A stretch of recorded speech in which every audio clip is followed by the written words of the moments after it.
Alright guys, welcome to this 3000 subscriber Q&A, where the main question of the day will be: would I buy the CRF250L again after 3 years for ownership and some pretty hard riding.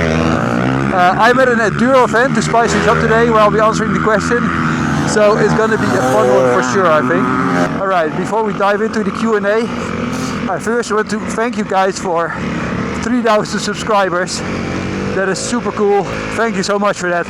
These enduro events, it's a Dutch enduro event and it's a 65-kilometer track, and it combines these kind of farm fields with single tracks and a motocross track.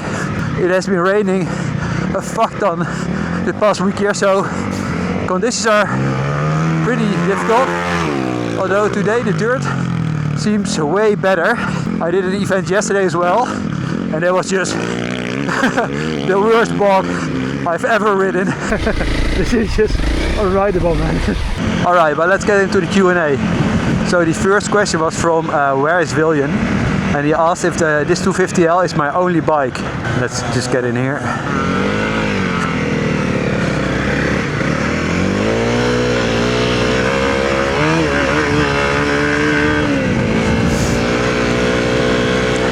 Yeah, so this is my only bike, and in fact it's the only bike I've ridden apart from a enduro two-stroke one day.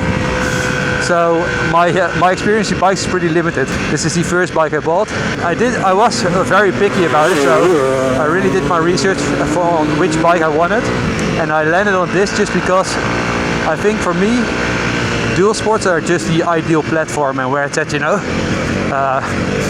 I want to do this type of riding, and I want to do like motor camping trips, some Trans-Euro trail things, and I feel like Dualsports are just the ultimate adventure bike for things like that. I had a short list of bikes, and then the CRF was on it, the WR250R, the DRC 400, but in Europe our options are just far more limited. Like we couldn't get the DRZ, and I take a shortcut, and the WR is just, you can't find it as much here, so probably because nobody wants to sell it because they're supposed to be super good. So yeah, that's how I landed on the CRF, and honestly so far I've just been super happy with this bike. So that's immediately a nice tie into the main question. Whoa, whoa, wow, whoa, completely lost it. That's kind of sketchy with all the fast guys behind, you know. But let's get into the main question. So, would I buy this bike again after 3 years of like ownership and some pretty hard riding, I would say? And the short answer is yes, I would. But there's a but, and it's a big but. So let me first just tell why I would definitely still pick this bike again. The first thing, and that is the most important thing to me ever, is just that I have 100% trust in this bike. This thing has just never let me down. I get myself into quite a bit of trouble, and I always manage to get out of it. It always gets me home. This bike is just so rock solid. I have definitely, you know, abused it quite a bit, and it just keeps going. It always starts. That is like the number reason I say yes, I would definitely still pick this bike. I'm still a beginner rider. I'm learning about wrenching because, whoa, fuck, oh shit, I have just a massive amount of mud on my boots. Look at this shit, what the hell? Come on, get out. Look how much. Let's see if I can get on here. Yep. Whoa, this stuff is gnarly. Keep it upright. It's so slippy. This is better. This looks drier. That is way nicer. But yeah, the second point is actually the power. This bike gets a lot of hate for being underpowered, and honestly it is. I mean, it doesn't have a whole lot, but I don't mind that. I want to focus on becoming a better rider, and I already get myself in so much trouble with this bike that I feel like if I would get more power, I'd just get myself in more trouble. Obviously, there's something to be said that a certain amount of power can also get you out of trouble in certain cases, and that's definitely true. But it also gets you in trouble a lot quicker. So, you know, if I have to choose, I'd rather sometimes fumble a bit more than be fighting the machine and have the feeling that it's out to kill me, you know. I think that's probably the best way to describe it, is that I don't feel that this bike wants to kill me, which I honestly think is a nice feeling. Looks like we're gonna get a bit of a surprise here.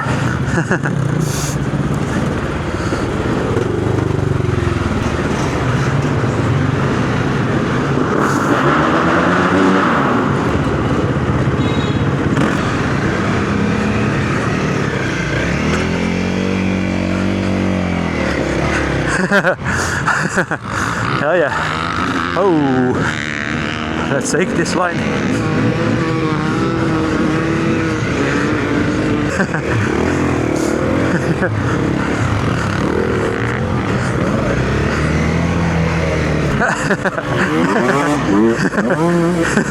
Fuck me.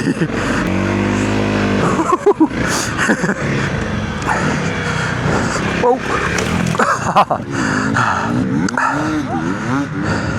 Oh, didn't notice till now. Alright, so the good thing about the crash is that it gives me a bit of time to collect my thoughts again. So I feel like the times where like more power will get me into more trouble far outweigh like the times where it will get me out of trouble. I feel like I'm kind of getting ready for a bit more power, but it's not like I don't feel like I need it per se yet. So, but to compensate for the lack of power, you do really need to like work on the suspension, because the suspension is notoriously bad on this bike, especially if you want to do like more technical riding or harder riding. Then that is just a must. Whoa. Actually caught it quite nicely for coming in all wrong. And after yesterday and today, I really want to get a open front sprocket cage, because the build-up in that closed case is so incredibly huge. So I was wondering why I was having so little power. And look, this thing is completely full with dirt. Look what's in there. It's like so. I want to get an open cage so that at least some of the dirt can, you know, escape again while riding. Let's take that berm too. Looks nice. Oh, bit over. Back in. Yep. Get it up to third.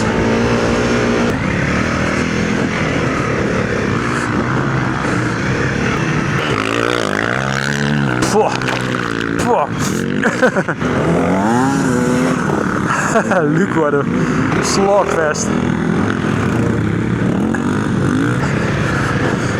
Whoa.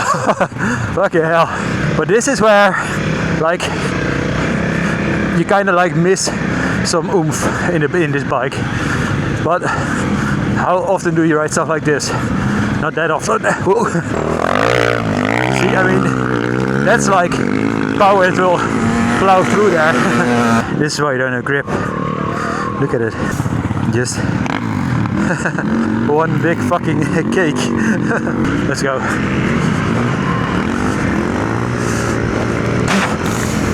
Guys, keep your roost to yourself.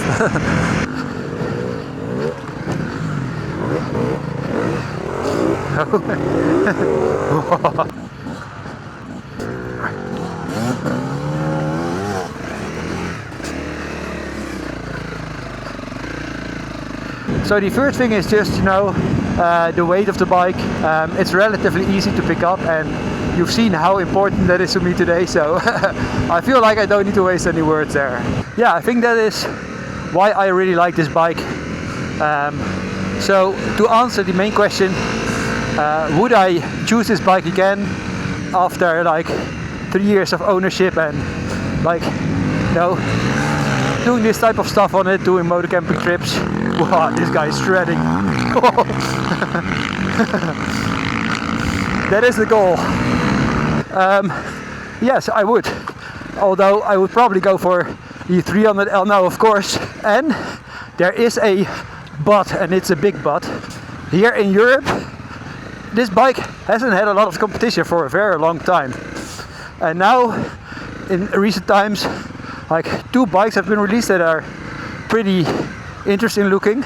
The KTM 390 Enduro R, and of course the Suzuki DRC 4S.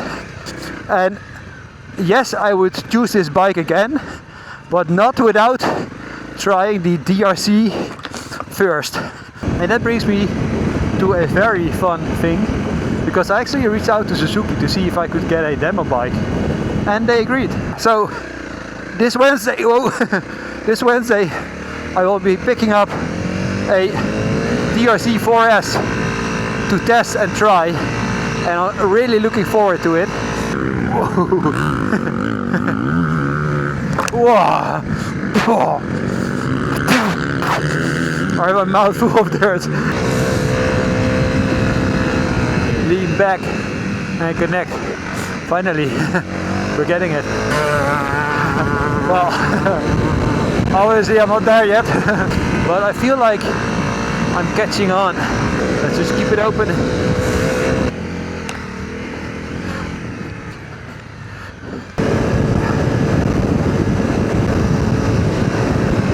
Whoa! Keeping it in first. You can. Absolutely can. Whoa. Come on, boy, come on.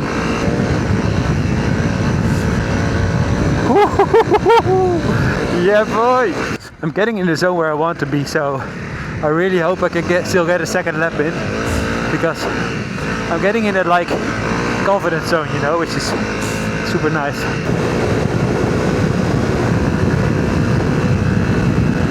Alright, on with the Q&A. So I had another question from Where's William, who asked like on a trip like my Pyrenees trip, like what do I consider the maximum weight to bring with me? I'm a big fan of like traveling as light as possible.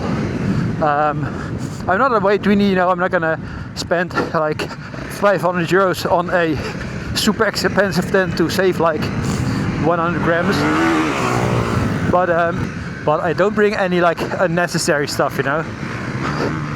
In my Pyrenees trip I actually forgot some essential stuff, but yeah, I would go pretty light. At least in Europe I would never really bother like bringing my own cooking gear, because you can't really go that remote in Europe unless you go like far east.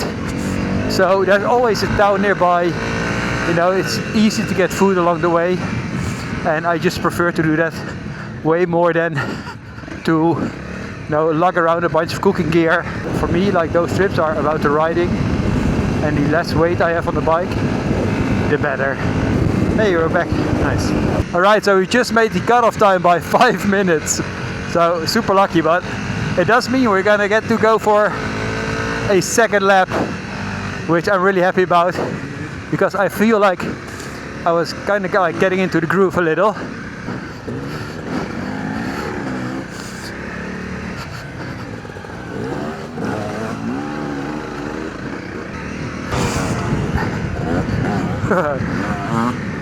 Whoa! Whoa! Whoa! Whoa! What a save! Holy crap! I thought I was going down for sure. Oh man, some of these ruts are super gnarly. Whoa! No!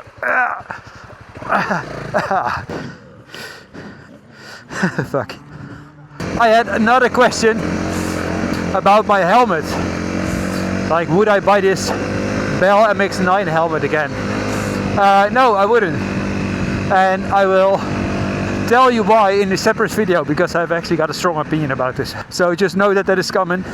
Alright guys, I think I've answered all of the questions I've gotten, except for one, which is a big one.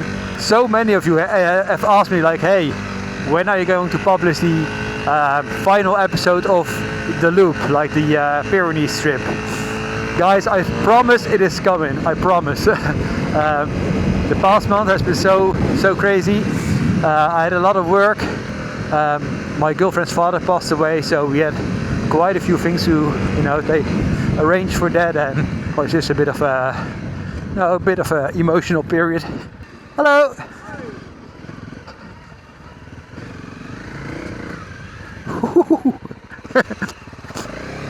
Whoa. Whoa. Let's get it up here because those roots are nasty. Oh man, this is so slippery. It's nice to ride though, but it's kind of like difficult to focus on the trail and on my story. So, but yeah, like I said, it is coming and it will be super fun.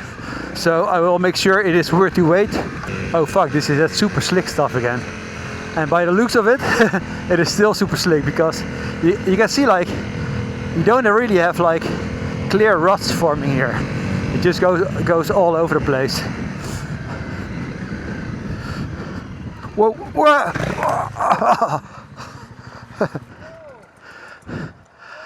Jullie zijn de bezemwagen.